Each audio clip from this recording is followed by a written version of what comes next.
amis de Forum France. Aujourd'hui, nous parlons des rêves post-Covid du Forum économique mondial, entre promotion du non-contact en Corée du Sud et disparition de l'humanité.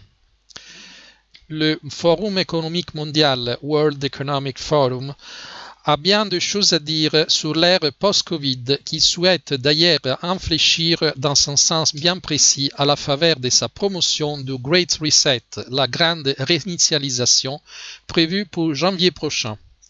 Tout récemment, le site weforum.org a publié une présentation flatteuse du non-contact qui a toutes les faveurs de la Corée du Sud, ainsi que de 5 livres à lire absolument, écologistes évidemment, dont le dernier met en scène une héroïne qui se suicide en pleine conférence pour montrer que seule la disparition de l'humanité pourrait sauver les arbres de notre planète. Le site du Forum économique mondial a beau préciser, comme d'habitude, que les opinions exprimées dans ces tribunes n'expriment pas celles de l'organisation elle-même. Il reste que les 10 articles ont été choisis et sont diffusés sous sa bannière, et qu'ils vont tous dans le même sens. Le Forum économique mondial, vous le connaissez. C'est lui qui, sous l'impulsion de son fondateur Klaus Schwab, a depuis 1971 organisé des rencontres annuelles très discrètes à Davos où se côtoient les grands de ce monde tenant du mondialisme.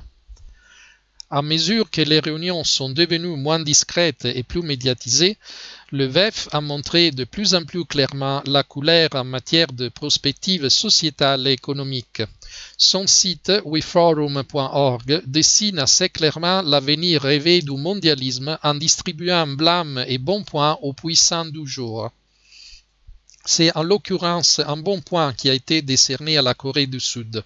Celle-ci affiche des résultats remarquables en matière de lutte contre la diffusion du coronavirus de Wuhan, avec moins de 15 000 contaminations et seulement 305 morts malgré sa population de plus de 50 millions d'habitants, et ce sans confinement.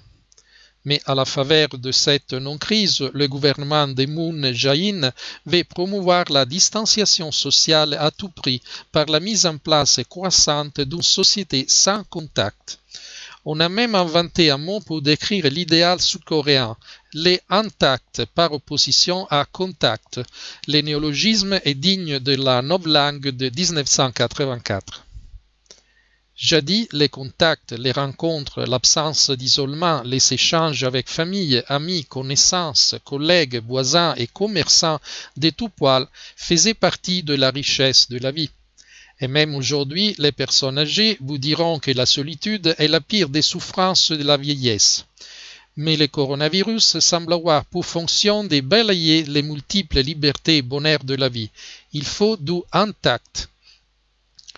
Rosamond Hatt expliquait le 11 août sur le site du Forum économique mondial, le gouvernement de la Corée du Sud devait voir les gens recourir aux services sans contact dans la lutte pour mettre un terme à la diffusion du Covid-19 pour soutenir la relance économique. Comment? Grâce à la robotisation, à l'automatisation, au numérique. L'article cite un café de Daejeon dont le barista est un robot qui se charge de préparer, de servir, de commenter les boissons, histoire de réduire les contacts entre les employés et les clients. Je devrais dire l'employé car les bars n'emploient qu'un pâtissier qui se charge aussi du nettoyage et du réapprovisionnement. Le pire ennemi de l'homme, c'est bien connu. Un Digital New Deal financé grâce au plan d'ensemble de relance quinquennale à 62 milliards de dollars aidera la Corée du Sud à multiplier ses services proprement inhumains. Au programme, la construction des 18 hôpitaux intelligents au service des soins de santé à distance, notamment pour les personnes âgées et vulnérables, l'aide à la mise en place aux réunions virtuelles et aux services après-vente à distance pour les petites et moyennes entreprises et l'investissement technologique pour la robotique et les drones. Déjà, les courses en ligne commandées auprès de chatbots et les consultations auprès des médecins virtuels ont le vent en poupe. Au-delà de la simplification et du gain de temps que peuvent apporter les visioconférences, il faut tout de même comprendre que l'élimination progressive d'interlocuteurs humains en chair et en eau entraîne aussi une élimination d'emplois et de chaleur humaine. C'est un nouveau grand remplacement qui s'est mis en place au prétexte de l'épidémie de la peur, le remplacement de l'homme par la machine. La robotisation que l'on devinait prochaine et dont le VEF parlait régulièrement comme de la quatrième révolution industrielle qu'il faudrait accompagner par la mise en place d'un revenu universel a trouvé son facilitateur, le Covid-19. Les hommes terrorisés par un virus qui n'a guère tué en Corée du Sud et qui ne tue guère plus en France sont peu à peu conditionnés. Ne plus se toucher, ne plus se voir, considérer l'autre comme un produit infectieux, se réjouir de ne plus interagir qu'avec des écrans, tel que l'idéal de leur nouvelle normalité. Or, nous le savons depuis la Genèse, il n'est pas bon que l'homme soit seul, et c'est son lot de travailler à la sueur de son front, quitte à partager le pain, le sel et le vin avec ses compagnons et quelques batteries en prime. Décidément, ce sont les fondements mêmes de notre vie humaine et sociale qui sont petit à petit démantelés par les nouveaux morticoles. Sens de l'amour humain, famille, procréation, identité masculine et féminine, tout cela qui nous avait été donné aux origines a déjà été déboulonné. L'amitié, le compagnonnage, la proximité humaine, les travails qui sont aussi des dons de Dieu sont en voie de l'être. Comment ne pas y voir la haine du malin vis-à-vis de cette humanité appelée non à la distanciation sociale, mais à la vie éternelle auprès de Dieu dans ses paradis, qu'elle est aussi appelée à la remplir par le don généreux de la vie? Vous pensez peut-être que je divague. Mais le 29 juillet dernier, toujours sur le site du VEF, un nommé Tian Chang, spécialiste de l'Asie-Pacifique et maître des conférences de l'université du Central Lancashire, proposait de profiter du nouveau souci écologique né, selon lui, grâce au coronavirus et au confinement quasi planétaire pour lire 5 romans éclairants pour notre temps. Ces 5 livres vous aideront à vous connecter à l'environnement et à comprendre l'importance et l'urgence de la crise du climat, écrivait-il. Décolonialisme, écologisme, féminisme, affirmation des droits des animaux, dénonciation du patriarcat, problème du tourbillon d'ordures dans le Pacifique Nord, toutes les idéologies du moment sont représentées.